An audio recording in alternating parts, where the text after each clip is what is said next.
ใครได้คันนี้ไปบอกเลยว่าโคตรคุ้มนะคะราคาค่าตัวถูกสุดในร้านเลยได้เป็นโฉม All New ด้วยนะกับ Antit 1.6G ปี 2020 นะคะคันนี้ได้เป็นช่วงล่าง TNGA รถหน่วยงานหมดสัญญาเช่าประวัติศูนย์นะคะลูกค้าค่าตัวเพียง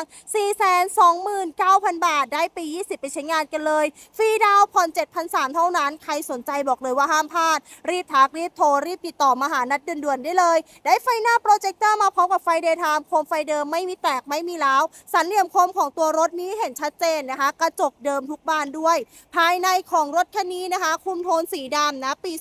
2020 ได้พวงมาลัยมัลติฟังก์ชันนะคะแอร์ออโต้ปุ่มเอนจินสตาร์ทเรียบร้อยแล้วนะคะลูกค้าแถมรุ่นนี้มีแอร์หลังมาให้เรียบร้อยแล้วด้วยนะคะแอร์แบ็ก7 ใบนะลูกค้าเป็นรถอีกหนึ่งรุ่นที่น่าใช้งานนะคะและใครได้คันนี้ไปโคตรคุ้มสนใจห้ามพลาดเลยนะคะลูกค้ารีบทักรีบโทรรีบติดต่อหานัดด่วนๆได้เลยนะเบอร์โทร 0982609587 นัดเพชรยนต์โทรมาแอดไลน์มาได้เลยนะคะช่วยทุกคันดันทุกเคสยินดีให้คำปรึกษาคุ้มค่าคุ้มราคาคันนี้ห้ามพลาดเลยค่ะ